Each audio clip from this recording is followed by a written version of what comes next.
اگر اللہ تم سے تمہاری سب سے پیاری چیز مانگ لے تو کیا تم دے دو گے؟ صرف کہنا آسان ہوتا ہے، لیکن جب امتحان سامنے آتا ہے تو انسان کا دل ہل جاتا ہے۔ یہ کہانی ہے ایک ایسے باپ کی جسے اللہ نے دنیا کا سب سے مشکل امتحان دیا، اور وہ باپ تھے حضرت ابراہیم علیہ السلام۔ ایک رات حضرت ابراہیم علیہ السلام سو رہے تھے، تبھی انہیں ایک خواب دکھایا گیا۔ اس خواب میں اشارہ تھا کہ اللہ کے راہ میں قربانی دینی ہے۔ وہ اٹھ کر بیٹھ گئے اور ان کا دل بے چین ہو گیا۔ وہ سوچنے لگے، کس چیز کی قربانی؟ صبح ہوئی اور حضرت ابراہیم علیہ السلام 100 اونٹ قربان کر دیے۔ لیکن دوسری رات جب ابراہیم علیہ السلام سوئے تو پھر سے وہی خواب آیا کہ اللہ کے راہ میں قربانی کرو۔ پھر صبح اٹھتے ہی حضرت ابراہیم علیہ السلام دوبارہ سے 100 اونٹ قربان کر دیے، لیکن افسوس، ایسا لگ رہا تھا کہ اللہ تعالیٰ نے ان کی قربانی قبول نہیں کی۔ پھر تیسری رات جب ابراہیم علیہ السلام سوئے تو پھر سے خواب آیا کہ اے ابراہیم، اللہ کی راہ میں اپنی سب سے پیاری چیز قربان کرو۔ صبح ہوئی، حضرت ابراہیم علیہ السلام سوچ میں پڑ گئے کہ میں نے 2 دن 200 اونٹ قربان کر دیے، لیکن لگتا ہے کوئی قربانی قبول نہیں ہوئی۔ بہت سوچنے کے بعد انہوں نے کہا، اللہ نے میری سب سے پیاری چیز قربانی کے لیے مانگا ہے، تو میری سب سے پیاری چیز کیا ہے؟ تو ان کا دل خود جواب دینے لگا، اسماعیل۔ جب حضرت ابراہیم علیہ السلام کی عمر 86 سال تھی، تبھی حضرت اسماعیل علیہ السلام پیدا ہوئے تھے۔ یہ بیٹا ان کا دل کا ٹکڑا تھا، بڑھاپے میں ملا ان کے لیے انمول تحفہ تھا۔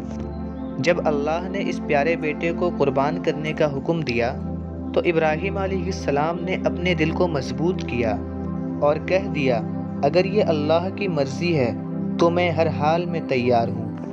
اللہ کے محبت کے راستے میں مجھے دنیا کی کوئی بھی چیز روک نہیں سکتی۔ پھر انہوں نے پکا ارادہ کر لیا بیٹے کو قربان کرنے کا۔ پھر وہ اسماعیل علیہ السلام کو بلائے اور بولے، بیٹا تم غسل کر لو اور اچھے کپڑے پہن لو، ہم لوگ دعوت میں جائیں گے۔ پھر اسماعیل علیہ السلام خوشی سے اپنے والدہ کے پاس پہنچے اور بولے، مجھے نئے کپڑے پہنا دیجیے غسل کرا کے، ابو ہم کو دعوت میں لے جائیں گے۔ پھر حضرت حاجرہ انہیں تیار کرنے لگی، اور جب تیار کر لیا تو پھر پوچھا، کیا تمہیں ابو سچ میں دعوت میں لے جا رہے ہیں؟ تو اسماعیل علیہ السلام نے کہا، امی آپ ان سے خود پوچھ لیجئے۔ پھر بی بی حاجرہ حضرت ابراہیم علیہ السلام کے پاس پہنچی اور بولی، کیا آپ اسماعیل کو سچ میں دعوت میں لے جا رہے ہیں؟ پھر ابراہیم علیہ السلام بولے، ہاں حاجرہ، تم اسے نہلا کے تیار کر دو، ہم لوگ دعوت میں جائیں گے۔ دوستو، آپ لوگ کو لگ رہا ہوگا کہ حضرت ابراہیم علیہ السلام نے اپنی بیوی اور بیٹے سے جھوٹ کہا، لیکن نہیں، حضرت ابراہیم علیہ السلام نے کوئی جھوٹ نہیں کہا۔ اگر آپ گہرائی سے سوچیں تو بات بالکل درست تھی، کیونکہ حضرت ابراہیم علیہ السلام اپنے بیٹے حضرت اسماعیل علیہ السلام کو اللہ کی دعوت میں ہی تو لے جا رہے تھے، یعنی کہ ایک آزمائش، ایک قربانی کی دعوت میں۔ پھر حضرت ابراہیم علیہ السلام اپنے بیٹے اسماعیل علیہ السلام کو لے کے نکل پڑے مینا کی طرف، اور ادھر شیطان ابلیس یہ سب دیکھ رہا تھا۔ پھر ابلیس نے چالیں چلنی شروع کی۔ سب سے پہلے وہ ایک نیک آدمی کے شکل میں حضرت حاجرہ کے پاس پہنچا اور میٹھی باتوں میں انہیں پھنسانے لگا۔ وہ بولا، حاجرہ تم جانتی ہو تمہارے شوہر ابراہیم تمہارے بیٹے کو کہاں لے جا رہے ہیں؟ بی بی حاجرہ بولی، ہاں کیوں نہیں، وہ اسے ایک دعوت میں لے جا رہے ہیں۔ ابلیس بولا، نہیں، وہ تمہارے بیٹے کو ذبح کرنے لے گئے ہیں۔ پھر بی بی حاجرہ بولی، کوئی باپ اپنے معصوم بیٹے کو کیوں ذبح کرے گا بھلا؟ ابلیس نے چالاکی سے کہا، وہ یوں ہی تھوڑی ذبح کرے گا، اسے اللہ نے حکم دیا ہے۔ اللہ نے کہا ہے، ابراہیم اپنے بیٹے کو میرے راستے میں قربان کرو، اس لیے وہ انہیں مینا کے پہاڑ پر لے گیا ہے۔ جاؤ جلدی کرو، اب بھی وقت ہے، اپنے بیٹے کو بچا لو۔ ورنہ وہ سچ میں اسے قربان کر دے گا۔ بی بی ہاجرہ اب پوری طرح سے سمجھ گئی کہ سامنے کون کھڑا ہے۔ بڑے اطمینان اور یقین سے بولی، اگر میرے بیٹے اسماعیل کو اس پوری دنیا میں سے اللہ نے اپنے راستے میں قربانی کے لیے چن لیا ہے تو اس سے بڑی خوش قسمتی اور کیا ہو سکتی ہے میرے لیے۔ اگر اللہ مجھے 1000 بیٹا بھی دیتا اور ان سب کا قربانی کا حکم دیتا تو میں سارے بیٹے کو قربان کر دیتی اللہ کے راستے میں۔ اب میں پہچان گئی ہوں کہ تم کون ہو، تم ہی ہو ابلیس۔ تو مجھے بہکانے آیا ہے، تو مجھے اللہ کے راستے سے روکنا چاہتا ہے۔ میں اللہ کی پناہ چاہتی ہوں۔ لا حول ولا قوت الا باللہ العلی العظیم۔ بی بی ہاجرہ نے کہا، اے ابلیس چلا جا یہاں سے۔ پھر ابلیس وہاں سے چلا گیا، لیکن ابلیس ہار ماننے والا نہیں تھا۔ اب اس نے سوچا، چلو اب اسماعیل کو ہی بہکانے کی کوشش کرتا ہوں۔ پھر ابلیس حضرت اسماعیل علیہ السلام کے پاس پہنچا۔ حضرت اسماعیل علیہ السلام حضرت ابراہیم علیہ السلام کے ساتھ چل رہے تھے، ان سے تھوڑا پیچھے تھے۔ پھر ابلیس نے ان کو اشارہ کیا اور وہ ان کو سائیڈ میں لے گیا۔ پھر ان کو بہکانے لگا۔ پھر ابراہیم علیہ السلام نے پیچھے دیکھا اور شیطان کو پتھر مارنا شروع کر دیے۔ اور آج بھی حج کے دوران لوگ الجمرات میں شیطان کو پتھر مارتے ہیں، وہ اسی یاد میں مارتے ہیں۔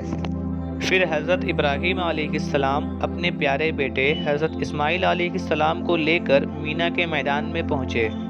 تفسیر روح المعانی میں لکھا ہوا ہے کہ ذبح کرنے سے پہلے حضرت ابراہیم علیہ السلام اپنے بیٹے حضرت اسماعیل علیہ السلام سے مشورہ کرنا چاہا۔ قرآن میں اللہ فرماتے ہیں، اے میرے بیٹے، میں نے تمہیں خواب میں دیکھا ہے کہ میں تمہیں ذبح کر رہا ہوں، اب تو بتا تیرا کیا خیال ہے؟ پھر حضرت اسماعیل علیہ السلام نے کہا، اے ابا، جو آپ کو حکم ملا ہے وہ آپ پورا کیجئے، انشاءاللہ آپ مجھے صابروں میں پائیں گے۔ پھر اسماعیل علیہ السلام نے کہا، ابا جان، مجھے ذبح کرنے سے پہلے میرا ہاتھ پاؤں اچھا سے باندھ دیجئے، کیونکہ جب جانور کو ذبح کیا جاتا ہے تو وہ تڑپتے ہیں اور ان کا ہاتھ پاؤں فڑفڑاتا ہے، اور اگر میں بھی موت کی تکلیف سے ہاتھ پاؤں ماروں اور آپ کو وہ لگ جائے تو یہ میرے لیے بےہودگی اور بدتمیزی ہوگی۔ میں نہیں چاہتا کہ میں اپنے آخری وقت میں اپنے ابا سے کوئی بیزاری کروں، تو آپ سے گزارش ہے کہ میرے ہاتھ پاؤں ضرور باندھ دیجئے۔ دوسری بات، جب آپ مجھے ذبح کریں تو اپنی آنکھوں پر پٹی باندھ لیجئے، کیونکہ اگر آپ کی نظر میرے چہرے پر پڑ گئی تو ممکن ہے کہ آپ کے دل میں رحم آ جائے اور آپ اللہ کے حکم کو پورا کرنے سے رک جائے۔ اور تیسری گزارش یہ ہے کہ جب آپ مجھے قربان کر لے اور گھر لوٹے تو میرے خون سے سنے ہوئے کپڑے میرے پیارے امی کو دے دیجئے، انہیں میرا سلام کہیے گا اور کہیے گا کہ ان کا بیٹا اللہ کے راستے میں قربان ہو گیا ہے، اور انشاءاللہ ہم جنت میں پھر ایک ساتھ ملیں گے۔ حضرت اسماعیل علیہ السلام کی یہ سب باتیں سن کر حضرت ابراہیم علیہ السلام کا دل بھر آیا۔ پھر ابراہیم علیہ السلام نے اپنے بازو کے نیچے سے رسی نکالی جو پہلے سے تیار رکھی تھی، اور اس سے اسماعیل علیہ السلام کے ہاتھ پاؤں باندھ دیے۔ پھر وہ اپنے آنکھوں پر کپڑا باندھ لیے اور اپنے بیٹے کو زمین پر لٹا دیا۔ اب وہ سمے آ گیا تھا جب ایک باپ اپنے پیارے بیٹے کو اللہ کے لیے قربان کرنے جا رہا تھا۔ پھر حضرت ابراہیم علیہ السلام چھری اپنے ہاتھ میں لی اور پورے یقین اور سچے ارادے سے اللہ کا نام لے کر بسم اللہ کہا اور اپنے بیٹے کے گردن پر چھری چلا دی، لیکن چھری تو اللہ کا حکم پہلے ہی پا چکی تھی۔ چھری حضرت اسماعیل علیہ السلام کے گلے میں چلتی رہی لیکن ایک بال بھی نہ کاٹ سکی۔ ابراہیم علیہ السلام بار بار کوشش کرتے رہے لیکن چھری بار بار رک جاتی۔ کافی دیر تک یہ ہوتے رہا۔ حضرت ابراہیم علیہ السلام کس کے چھری چلاتے لیکن پھر بھی چھری نہیں چلتی، چھری ایک بال بھی نہ کاٹ سکی۔ آخر کار حضرت ابراہیم علیہ السلام پریشان ہو گئے اور انہوں نے چھری کو پھینک دیا، لیکن چھری زمین پر گرتے وقت ایک پتھر سے ٹکرایا اور وہ پتھر کٹ گیا۔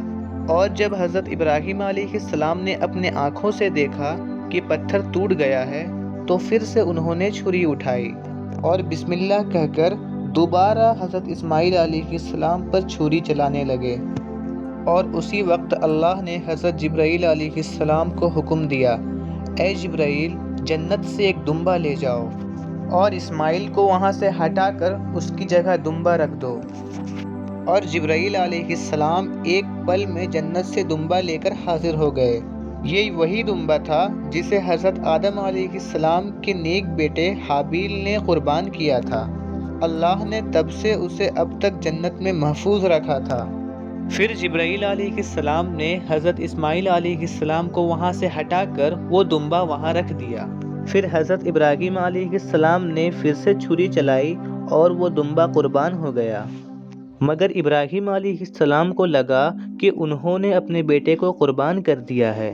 پھر جب انہوں نے اپنے آنکھوں سے پٹی ہٹائی تو دیکھا اسماعیل علیہ السلام ان کے سامنے کھڑے ہیں صحیح سلامت، اور زمین پر تو ایک دمبا قربان پڑا ہے۔ پھر جبرائیل علیہ السلام نے کہا، اے ابراہیم اللہ آپ سے بہت خوش ہے، آپ امتحان میں پاس ہو گئے۔ آپ اللہ کے حکم کو پورا کرنے کے لیے اپنے پیارے بیٹے کو قربان کرنے کے لیے تیار ہو گئے، اور آپ کا بیٹا بھی تیار ہو گیا۔ اللہ نے اس قربانی کے واقعہ کو قرآن میں بہت اچھے سے بیان کیا ہے، اور اسی قربانی کی یاد میں آج ہم لوگ عید الاضحیٰ مناتے ہیں۔